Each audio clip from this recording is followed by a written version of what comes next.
A partir de agora, você ouve Revista Espírita, O Tesouro Esquecido. Apresentação, Mário Arias.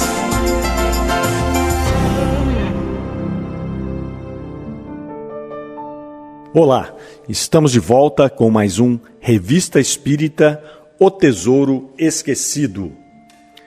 Retomamos o mês de fevereiro de 1858. No programa passado, Kardec nos apresentou um artigo chamado Diferentes Ordens de Espíritos, no qual ele nos traz a escala espírita. E ele coloca esta escala espírita como algo capital para aqueles que querem conhecer tanto a doutrina espírita, como se reconhecer no espaço-tempo da sua evolução espiritual. Ele começa então agora, no episódio de hoje, nós vamos começar com o artigo Espíritos Errantes ou Encarnados. Ele vai nos dizer: quanto às suas qualidades íntimas, são espíritos de diferentes ordens que percorrem sucessivamente à medida que se depuram. Como estado, podem estar encarnados, isto é, unidos a um corpo no mundo qualquer, ou errantes, isto é, desligados de um corpo material e esperando nova encarnação para melhorarem. Os espíritos errantes não formam uma categoria especial. Trata-se de um dos estados em que se podem encontrar. O estado errante ou erraticidade não significa inferioridade para os espíritos, pois que nele podemos encontrá-los em todos os graus. Todo espírito que não está encarnado é, por isso mesmo, errante, salvo os espíritos puros, que não devendo passar por outras encarnações, estão em estado definitivo.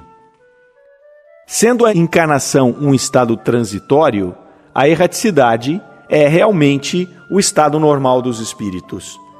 Então vejam que Kardec agora vai nos falar do estado do espírito. Antes ele falou da ordem, das classes de espíritos, que diz respeito aonde nós estamos dentro da régua evolutiva, e agora ele vai falar do estado. E são dois estados possíveis. Ou nós estamos no estado errante, ou nós estamos encarnados. Salvo, obviamente, como ele coloca aqui, os espíritos puros, que não podem ser considerados como espíritos errantes, uma vez que eles não mais precisarão reencarnar. Ele coloca também aqui, de modo muito interessante, que o nosso estado normal é na erraticidade, e que o nosso estado de encarnado, no qual nós estamos agora, nos comunicando aqui no planeta Terra, é um estado transitório. Muito bem.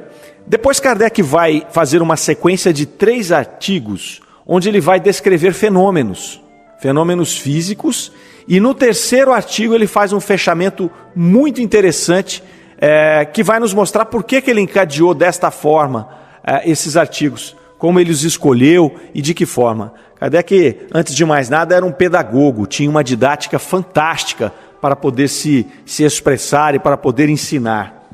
O primeiro artigo, ele vai tratar de um caso, esse artigo se chama Mademoiselle Clarion e o Fantasma, e ele vai tratar de um caso ocorrido 115 anos antes da publicação desta edição da Revista Espírita. Portanto, esse caso ocorreu em 1743. Ele começa assim: esta história produziu celeuma em seu tempo, pela posição da heroína e pelo grande número de pessoas que a testemunharam. A despeito de sua singularidade, provavelmente teria sido esquecida se Mademoiselle Clairon não a tivesse consignado em suas memórias, de onde extraímos o relato que se segue. A analogia que ele apresenta com alguns fatos que se passam em nossos dias dá-lhe um lugar natural nesta coletânea. E aí ele começa a contar a história de Mademoiselle Clairon, que era uma cantora e atriz em 1740, e que ela teria encontrado um indivíduo, o Sr. S, e esse Sr. S se apaixona por ela. Kardec coloca aqui uma dessas paixões que frequentemente decidem uma vida. Sr. S, não tendo sido correspondido em sua paixão, ele adoece e vem a desencarnar. E Mademoiselle Clairon comenta a respeito de um fato que, um dia, no jantar, estava ela com sua mãe e algumas outras companhias após uma apresentação. Por volta de 11 horas da noite, ela ouve um grito aterrorizante. Um grito que ela define assim, um grito agudíssimo. Sua modulação sombria e sua duração espantaram a todos. Senti-me desfalecer e estive quase um quarto de hora desacordada. E aí ela relata então que este fenômeno obsessivo a acompanha por algum tempo e que todos os dias, mais ou menos no mesmo horário, este grito ensandecido se fazia ouvir. Ela comenta que passado um tempo esse grito deu um espaçamento e ela imaginou que estava livre desse fenômeno. E foi então fazer uma apresentação no Palácio de Versalhes, com várias pessoas. E que na hora que comumente se apresentava o grito, ele retorna de uma maneira retumbante, causando o terror em todos aqueles que estavam no castelo naquele momento. Passado um pouco, este fenômeno se transforma. E ela então estava no seu quarto e houve um tiro de fuzil. Se assusta, imagina que alguém estava tentando alvejá-la, verifica e não percebe nada fora da casa. Era um novo fenômeno. Este fenômeno de um tiro de fuzil foi acompanhado por várias pessoas nos dias subsequentes. Inclusive a polícia testemunhou este fenômeno porque tentava buscar se alguém estava realmente disparando contra a atriz. Passado um tempo, uma nova modificação no fenômeno. Os tiros de fuzil passam então para palmas ritmadas, e que eram ouvidas também sempre no mesmo horário, e por todos aqueles que estavam ao redor de Mademoiselle Clairon, descartando assim a possibilidade de ser um evento imaginário daquela atriz. Após essas palmas, ouviu-se um som melodioso em determinado dia. E eles colocam assim, ela relata, aí no relato da Mademoiselle Clairon, também não prestei atenção aos sons melodiosos que depois se ouviram. Parecia uma voz celeste, dando o mote de uma área nobre e tocante prestes a ser cantada. Essa voz começava no quarteirão de Bussy e acabava em minha porta. E como acontecera antes com todos os outros sons, ouvia-se, mas nada se via. Por fim, tudo cessou em pouco mais de 2 anos e meio. Então esses fenômenos todos duraram 2 anos e meio, que vinham desde a morte do Sr. S. até 2 anos e meio após. Algum tempo depois, Mademoiselle Clairon teve contato com a cuidadora do Sr. S. nos seus momentos finais. E ela pôde lhe relatar os últimos instantes de vida daquele infeliz. Ela disse: ele contava os minutos, quando às 10h30 o lacaio lhe veio dizer que decididamente a senhora não viria.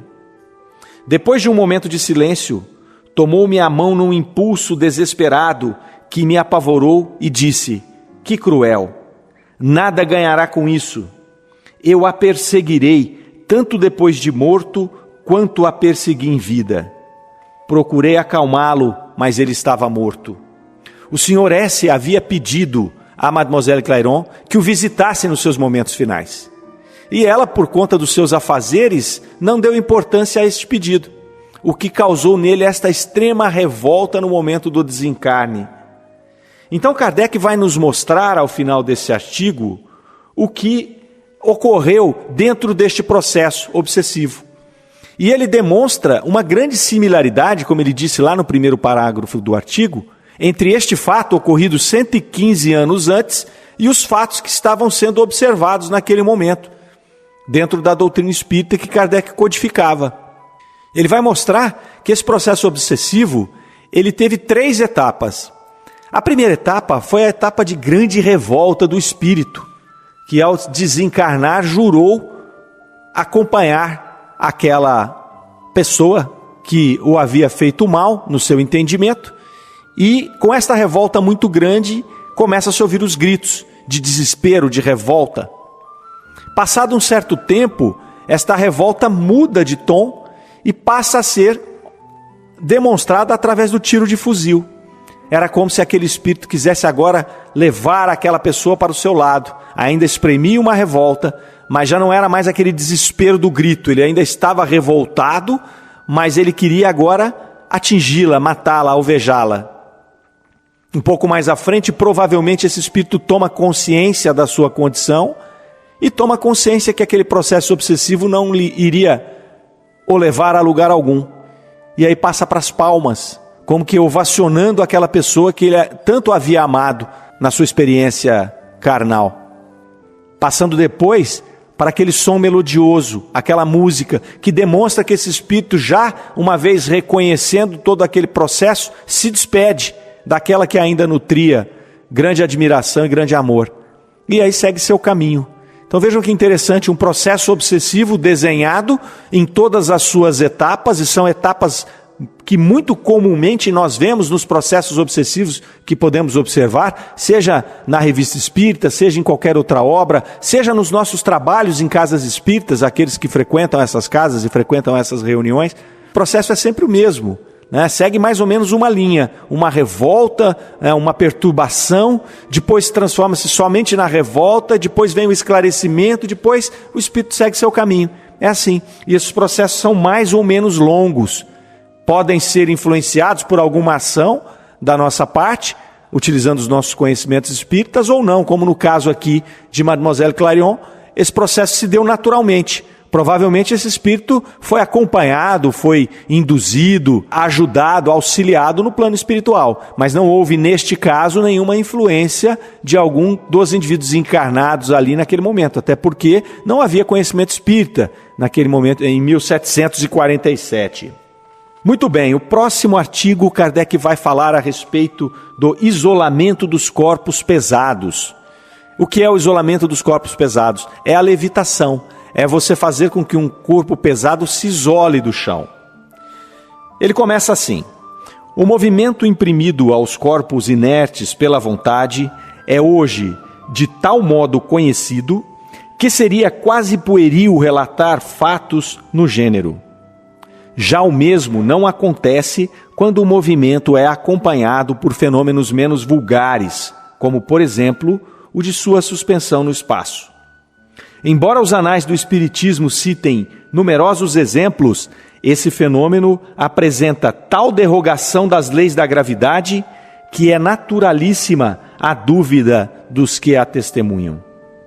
Nós mesmos nos confessamos, por mais habituados que estejamos às coisas extraordinárias, ficamos muito contentes de poder constatar-lhes a realidade.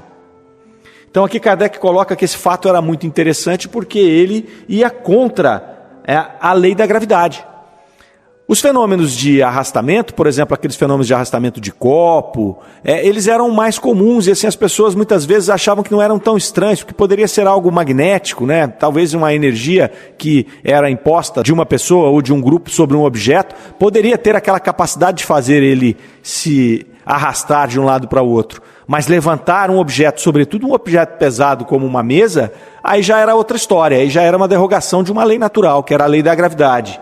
Então causava este espanto. E Kardec coloca aqui que ele pôde participar disso. Então ele vai nos trazer um relato de algo e que ele participou, que ele viu, dando uma veracidade, dando um aval, a este fato, mais contundente do que o anterior, por exemplo, que ele pegou de uma história de 100 anos atrás, mas que segundo ele também havia várias testemunhas, como nós vimos polícia que testemunhou, pessoas de boa fé que testemunharam aquele fato. Este aqui, ao contrário, Kardec participou dele. Então ele vai dizer, o fato que vamos relatar repetiu-se várias vezes aos nossos olhos, em reuniões verificadas outrora em casa do senhor B, à rua Lamartine, e sabemos que se produziu inúmeras vezes noutros lugares. Podemos, portanto, atestá-lo como incontestável. Eis como as coisas se passavam. E ele começa aqui a descrever como é que funcionava. Então dizia que lá 7, 8 pessoas se reuniam em volta da mesa e ali em concentração o fenômeno começava a acontecer. Um pouco mais à frente, ele vai dizer, o movimento da mesa, o levantamento sobre um pé e o balanço eram produzidos mais ou menos à vontade, com frequência, várias vezes na sessão. e também sem nenhum contato das mãos. Bastava a vontade para que a mesa se dirigisse para o lado indicado. O isolamento completo era mais difícil de obter, mas foi repetido muitas vezes para que se não pudesse considerá-lo como fato excepcional. Então, novamente, ele diz aqui que o movimento da mesa era algo mais comum, até levantar alguns pés ficando apoiada em outro ou em outros, isto era mais comum, era mais à vontade que acontecia, mas o isolamento completo era um fato um pouco mais excepcional. Ele continua: relatamos o fato em toda a sua simplicidade, sem restrição nem exagero. Assim, não diremos que vimos a mesa volitar no espaço como uma pena. Mesmo como as coisas se passaram, o fato não demonstra menos a possibilidade de isolamento dos corpos pesados sem ponto de apoio, por meio de uma força ainda desconhecida. Também não diremos que era bastante estender a mão ou fazer um sinal qualquer para que no mesmo instante a mesa se movesse e se elevasse como que por encanto. Ao contrário, diremos, para sermos fiéis à verdade, que os primeiros movimentos sempre se operavam com certa lentidão e que só gradativamente adquiriram o máximo de intensidade. O soerguimento completo só se verificava depois de alguns movimentos preparatórios, que eram como ensaios para uma espécie de arremesso. Então Kardec aqui vai descrever com riqueza de detalhe essa manifestação, demonstrando que não era algo mágico, que não era algo instantâneo, que não era algo que parecia ser muito simples. Então ele vai trazendo aqui passo a passo como o fenômeno se dava, né? Como ele começava a ser estruturado até chegar ao seu final. Um pouco à frente no artigo, ele continua: teremos muitas ocasiões de citar fenômenos desse gênero, quer espontaneamente, quer provocados e realizados em proporções e circunstâncias muito fora das normais. Mas quando tivermos sido testemunha, relatá-los-emos sempre de modo a evitar qualquer interpretação falsa ou exagerada. Se no caso acima nos tivéssemos contentado em dizer que havíamos visto uma mesa de 100 quilos elevar-se ao simples contato das mãos, não há dúvida de que muita gente haveria de pensar que a mesa tinha subido até o forro e com a rapidez de um olhar. Então, cuidado, o Kardec tem o cuidado de sempre de trazer a interpretação exata do fato, sem exagero, sem misticismo. E aí ele conclui este artigo com a seguinte frase: o verdadeiro meio de combater as superstições não é contestá-las de maneira absoluta. No espírito de certa gente, há fatos que podem citar em apoio de sua opinião. Ao contrário, é preciso mostrar o que há de real. Então restará apenas o exagero ridículo ao qual o bom senso fará justiça. Como naquele momento haviam muitas manifestações físicas acontecendo, e muitas delas eram fraudulentas, que levavam as pessoas a um exagero ou a um descrédito total do processo, Kardec tem este cuidado de trazer a coisa como ela é, de demonstrar o fato como ele era, com suas dificuldades, mas também com a realidade daquilo que estava acontecendo. Era um fato positivo. As mesas dançavam, as mesas giravam, as mesas levitavam. E este era o fato. O demais, os exageros, as superstições, as fraudes, que ficassem neste campo. Dos exageros, das fraudes e das superstições naturais dentro do nosso conjunto social de pessoas das diversas formas e de espíritos das diversas ordens, como ele bem colocou no primeiro artigo de fevereiro. O terceiro e último artigo, em que ele trata de manifestações físicas, é muito interessante. A forma como Kardec resolve contar esta história chega a ser até poético. É bem interessante, porque Kardec é muito prático, né? Ele é muito racional. E quando ele faz alguma coisa que foge, não é que foge da racionalidade, mas que ele usa ou alguma metáfora ou algum argumento poético para fazer, isso nos chama atenção. Nos chama atenção até porque é admirável a quantidade de possibilidades que esse homem tinha para fazer o seu trabalho. Era de fato um espírito de alta envergadura, com muito preparo, um trabalhador incansável. Este artigo, observem só, a floresta de Dodona e a estátua de Menon. Ele faz uma nota de rodapé para já explicar o que significa isso. Ele coloca assim: Dodona era uma cidade da Ilíria, notável centro religioso, célebre por seus oráculos, dados por um carvalho que murmurava num bosque próximo e cuja interpretação era dada pelos sacerdotes de Júpiter. Então ele vai retomar um fato antigo, um fato até mitológico, que acontecia nesta floresta de Dodona, e vai embasar, com base nos conhecimentos atuais, como nós poderíamos tentar explicar, ou pelo menos criar uma explicação viável, uma teoria viável, para este fato que ocorria nesta floresta de Dodona, que era visto e interpretado por aqueles sacerdotes de Júpiter naquele momento. Então ele começa o artigo dizendo assim: para chegar à floresta de Dodona, passamos pela rua Lamartine e paramos um instante na casa da senhora B, onde vimos um móvel dócil propor-nos um novo problema de estática. Então ele vai dizer aqui que ele vai passar pela casa da senhora B, na rua Lamartine, para demonstrar o que acontecia ali, aqueles fenômenos que aconteciam, como o anterior que ele relatou, que é a levitação da mesa. Ele vai relatar um outro fato aqui para embasar o acontecimento mitológico relatado, ocorrido na floresta de Dodona. Então ele vai dizer lá, relatando aí os fenômenos ocorridos na casa da senhora B. 4 ou 5 minutos apenas são decorridos e um ruído claro de toque-toque se faz ouvir na mesa, por vezes bastante forte a ponto de ser ouvido na sala vizinha. Repete-se tanto tempo e tantas vezes quanto se queira. A vibração é sentida nos dedos e, aplicando-se o ouvido à mesa, o que não se deve esquecer, reconhece-se que o ruído, sem engano possível, se origina na substância mesma da madeira, pois toda a mesa vibra dos pés ao tampo. E aí Kardec engata uma nova situação, falando do relato de um jovem bacharelando, que esse jovem estava em seu quarto estudando pontos do exame de retórica, quando batem à porta. E ele diz: penso que todos admitem ser possível distinguir a natureza de um ruído e, sobretudo, na sua repetição, se é causado por um estalo da madeira, pela agitação do vento ou por qualquer outra causa fortuita, ou se é alguém que bate, querendo entrar. Neste último caso, o ruído tem um caráter intencional que não pode ser desprezado, é o que pensa o nosso estudante. Entretanto, para não se incomodar inutilmente, quis certificar-se, pondo à prova o visitante. Então, Kardec relata que esse estudante começa a indagar aquele barulho e pedir para que ele se manifestasse, para que ele, bata mais vezes, bata menos vezes, e aquele fenômeno, aquele interlocutor invisível começa a se comunicar através dessas batidas com o estudante.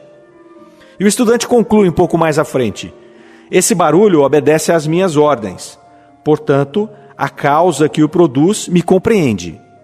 Ora, o que compreende tem inteligência, portanto, a causa desse barulho é inteligente. Se é inteligente, não é a madeira e nem o vento. E lá na frente, ele continua: os seres corporais pertencem à humanidade, são perfeitamente visíveis. Este que bate, sendo invisível, não é um ser humano corpóreo. Ora, desde que chamamos espíritos os seres incorpóreos, aquele que bate, não sendo corpóreo, é, pois, um espírito. Então Kardec relata aqui esta elucubração deste estudante na verificação de um fenômeno e a conclusão em que ele chega. Este pensamento racional, lógico, deste bacharelando, que identifica aquele fenômeno como sendo um fenômeno produzido por um espírito. Então Kardec conclui: julgamos perfeitamente lógicas as conclusões do nosso estudante. Apenas aquilo que nós demos como suposição é uma realidade. No tocante às experiências que se faziam na casa da senhora B, diremos mais, que era desnecessária a imposição das mãos e que todos os fenômenos se produzem igualmente bem com a mesa livre de qualquer contato. Pouco à frente: ora, é a esta causa inteligente que chamamos, ou melhor dito, que ela mesma se chamou de espírito. Então Kardec continua analisando os fatos ocorridos na casa da senhora B, agora sob o prisma dos assistentes, não daqueles médiuns que estavam sentados em volta da mesa, produzindo teoricamente o fenômeno, mas sim daqueles que assistiam às reuniões. Era muito comum essas reuniões de efeitos físicos serem cercadas de uma plateia, às vezes uma plateia até ampla. E aí Kardec vai dizer o seguinte: esses assistentes, não falando dos que estavam em volta da mesa, mas de todas as pessoas que enchiam o salão, entre eles havia incrédulos autênticos, semicrentes e crentes fervorosos, que, como se sabe, constituem uma mistura pouco favorável. Esses três indivíduos aí acabam saindo na mão, não é? Porque ali nós temos ali os incrédulos autênticos, os semicrentes e os fervorosos. Não vão se entender em hipótese alguma.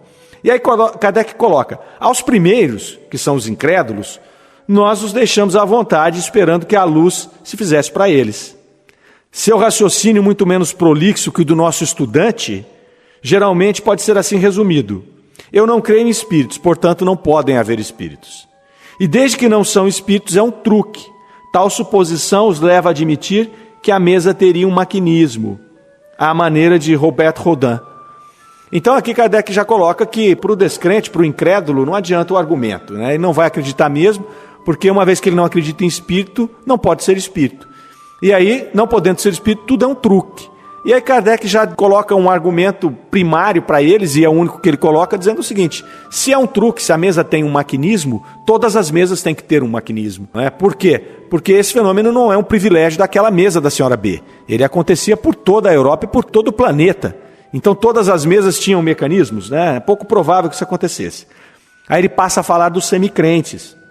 Os semicrentes admitem todos os fenômenos, mas estão indecisos quanto à causa. Nós os mandamos de volta aos argumentos do nosso futuro bacharel. Os crentes apresentam 3 nuances bem características. Os que nas experiências não veem mais do que um divertimento e um passatempo, cuja admiração se traduz por estas e outras expressões. É admirável, é singular, é engraçado, mas não vão além disso. Depois nós temos os crentes sérios, instruídos, observadores, a que nenhum detalhe escapa e para os quais as menores coisas constituem material de estudo. O próprio Kardec era assim, se enquadrava nessa categoria. Vem por fim os ultracrentes, se assim podemos chamar, ou melhor dito, os de crença cega, que podem ser censurados por seu excesso de credulidade. Desde que sua fé não é suficientemente esclarecida, tem uma tal confiança nos espíritos que lhes admitem um completo conhecimento e, sobretudo, a presciência. Para estes, a mesa falante não é objeto de estudo e de observação, é um oráculo. Então vejam a advertência que ele faz. Kardec vem construindo o seu raciocínio para chegar aqui e dizer que pior do que o semicrente, e talvez até pior do que o incrédulo, é o ultracrente. Porque o ultracrente é aquele que tem o excesso de credulidade, é aquele que acredita nos espíritos e acredita na sua presciência e acredita no completo conhecimento dele. Ele é tão ou mais pernicioso do que os anteriores, principalmente do que o incrédulo. Porque ele nos expõe a doutrina espírita ao ridículo. Quando ele recebe uma comunicação de um espírito leviano, de um espírito da terceira ordem, e ele a toma como verdade absoluta. Ele cria um descrédito à doutrina, porque ele vai contra a lógica. Meus amigos, no movimento espírita brasileiro nós estamos lotados de espíritas ultracrentes. Nós precisamos trabalhar no esclarecimento deste grupo de irmãos, porque eles são piores do que os incrédulos.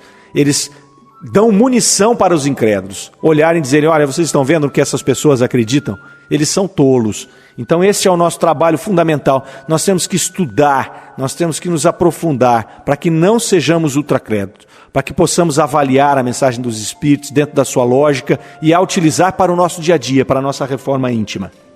E Kardec continua ali, e olha só o que ele faz agora, na continuidade do artigo. Ele vai dizer: agora transponhamos os mares e 25 séculos atrás, transportando-nos ao pé do Monte Taurus, no Épiro.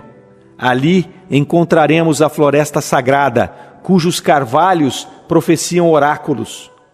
Acrescentemos o prestígio do culto e a pompa das cerimônias religiosas e facilmente teremos a explicação da veneração de um povo ignorante e crédulo, incapaz de descobrir a realidade mediante tantos meios de fascinação. Continua um pouco à frente. É verdade que a história não nos diz que esses oráculos eram proferidos por pancadas, como em nossos dias. Na floresta de Dodona, era pelo cimbilar do vento através das árvores, pelo cicilar das folhas ou pelo murmúrio da fonte que brotava ao pé do sagrado carvalho de Júpiter. Disse que a estátua de Menon emitia sons melodiosos aos primeiros raios do sol, mas também nos diz a história, como teremos oportunidade de demonstrar, que os antigos conheciam perfeitamente os fenômenos atribuídos aos espíritos batedores. Um pouco à frente, os sacerdotes de Menon, ao que se diz, empregavam fraudes. A estátua era oca e os sons que emitia eram produzidos por processos acústicos. Isto é possível e mesmo provável. Os próprios espíritos batedores, que em geral são menos escrupulosos que os outros, não estão sempre, como já o dissemos, à disposição do primeiro que chega. Tem sua vontade, suas ocupações, suas suscetibilidades, e nem todos gostam de ser explorados pela cupidez. E aí ele conclui o artigo um pouco à frente. O que vemos hoje prova que, apesar de tudo isso, as crenças antigas tinham por princípio o conhecimento das manifestações espíritas. Razão porque dissemos que o espiritismo moderno é o despertar da antiguidade, mas da antiguidade esclarecida pelas luzes da civilização e da realidade.